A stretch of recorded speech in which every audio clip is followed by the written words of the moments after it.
Hey, it's Christopher Holmes, the owner of Scottsdale Mortgage Advisors, as you can see across the top of my bald head. Hey, I want to thank you for joining me on this. And basically, this is the video portion to follow the flyer that we've got, which says the path to home ownership with Christopher Holmes, certified mortgage advisor. That's me. Real briefly, my name again, Christopher Holmes. I own Scottsdale Mortgage Advisors. I have been in the mortgage business now for over 25 years. I love what I do, especially when it's the opportunity to help educate the consumer and help get them on the path to becoming a homeowner. A lot of what I do is education to the general public about the home ownership process. And I love the fact that we're going to kind of go step by step over the next few minutes to talk about what those 17 steps are. So if you're looking at the flyer, I'm going to be referencing that kind of on the other screen here. We're going to start with the step number one, upper left-hand corner says pre-qualification, your starting point. A pre-qualification is with a loan officer or loan originator who works for a bank, a credit union, an independent mortgage bank, or even a mortgage broker like myself. And the pre-qualification is a pretty general conversation where we're talking about what payments look like, how much money you make, what kind of credits you might have, how much money are you going to need for the down payment. Like in general, what's that? What does that look like? And speaking with a professional. And the loan officer's job is to then give you an idea of how much you might qualify for, what your challenges might be in getting qualified. The next step, if there's going to be the next step, is to actually get pre-approved, and that's step number two on the path. The pre-approval process is actually verifying your income, bank account balances, pulling the credit report, and seeing what the scores are on the credit report. And by the way, there's three scores: one from Experian, TransUnion, and Equifax that we're going to look at to make sure that the credit scores are high enough and that the general credit is good enough to qualify. Once we have verified all of that information, we're going to give a pre-approval letter. In many states, there's just a very generic pre-approval letter. In the state of Arizona, for instance, which is where I am, we have the Arizona pre-qualification form that's provided to you and to your realtor to show a seller that you've gone through this process. You've had somebody who hopefully knows what they're doing take a look at the credit, the income, and the assets, and give a kind of a thumbs up on your ability to qualify should the seller, accept your offer. So the third step, if it hasn't already happened, would be then to sit down with a realtor for a buying consultation, talk about the buying process with what the realtor does. Obviously, I don't sell real estate. My job is to finance it for you. The realtor's job is to take you through that buying process, getting a better understanding of what kind of a home you're looking for, where it is, what you want the home to do for you, how many bedrooms, how many bathrooms, what kind of amenities do you want. That's that meeting with the realtor. The next step, step four, would be to begin the home shopping process, having the realtor reach out to you, provide you with listings, homes that are available on the multiple listing service to take a look at online, have you maybe drive some neighborhoods and decide, yeah, these are maybe the three or the five houses that were on this list of, let's say, 10 or 12 that I actually want to see. And then the realtor at that point sets up uh, showings into the houses themselves, where they will call the listing agent, schedule a time to bring you out to walk through the home, get a feel for it. Kind of does it pass the smell test in addition to what you saw online? Does it sound like, or does this seem like a home that we're going to want to actually make an offer on? The next step then is to make an offer. So in Arizona and in every state, there's a residential purchase contract or residential purchase agreement where you're telling a seller how much you're offering for the home, how much earnest money you're willing to put down to secure the home, that you're willing to give up if you change your mind after a certain number of days. Typically, 10 days is the inspection period for that. And then what other terms, like how quickly you're willing to close and get your financing in order. Any things that are in the house that you want to stay, like refrigerator, washer and dryer, um, things along those lines. And then the realtor's job is to negotiate that with the other agent on behalf of the seller and for you guys to come to terms. The goal is to find a willing buyer and a willing seller that can come to terms on the purchase and sale of their home. Once the agreement has been made, the contract has been signed with your offer to purchase the home, the next thing that happens, number six, is the opening of escrow and the depositing of earnest money. So escrow, every state does it a little bit differently. In Arizona, we use escrow officers. There are escrow companies, and their job is to be an independent third party in this process between you buying and the seller selling. And what they do as an independent third party is basically handle the money. The best example I've been able to come up with is if you and I were going to bet on the results of, let's just say, the Arizona Cardinal football game, and I say that they're going to win, I'll bet you $100 they're going to win, and you bet me $100 they're going to lose. I said, well, show me your $100. I'll show you my $100. And we'll have a third party who doesn't care about the bet hold the money. That's kind of the escrow officer's job is to hold the earnest money. This is your offer to basically you promise to close. This is money that you're offering to the seller to hold the property for you and that you're willing to give up if you change your mind after an inspection period. We'll talk about home inspection in just a second. So escrow officers are licensed by the state to basically handle the money in the transaction. Again, the earnest money is how much money you're offering to the seller that if they accept your offer, that they have to take the house off the market, accept nobody else's offer, and that money goes towards your down payment. It doesn't get handed to the seller immediately. The money stays in escrow, in the escrow account, and gets credited towards any money that you have to bring in for the down payment. So, number seven, after escrow's been opened, would be to schedule a home inspection. Now, you do not have to have a home inspection. It's not required. It is recommended that you have a home inspection on every transaction, whether it be FHA, VA, or conventional, but know that it is not required.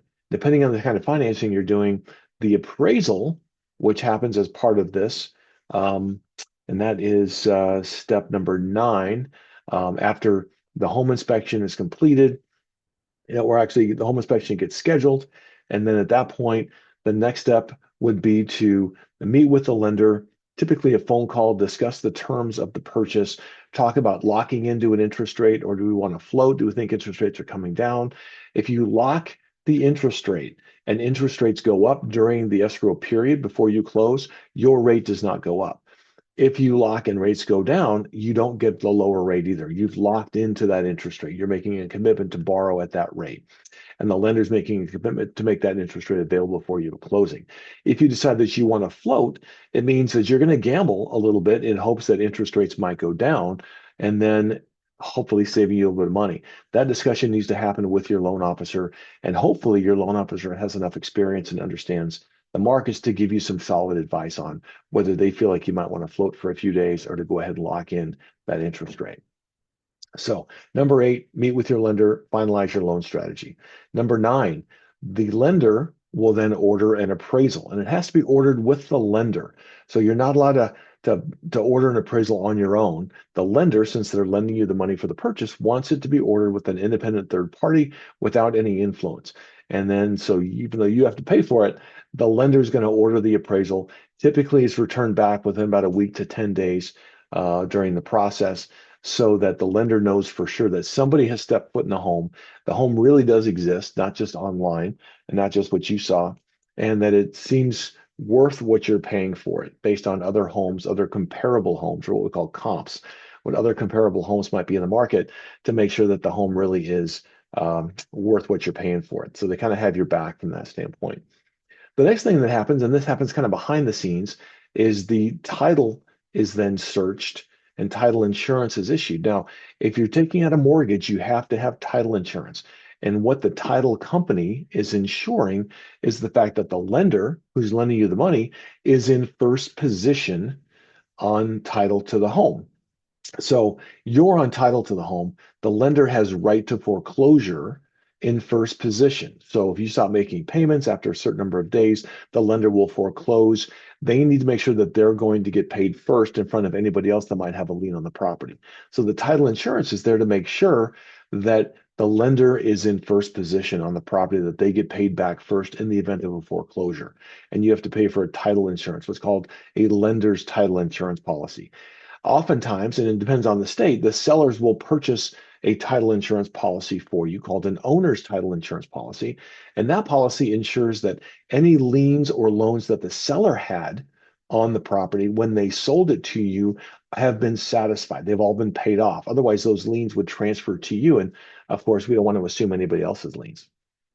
Okay, number 11, the initial underwriting approval. So the lender, whichever lender it is, whatever bank it is, has an individual that will be analyzing your loan application, the income, the down payment information, the bank statements, and the credit report to determine if the loan that you're applying for, you can actually qualify for.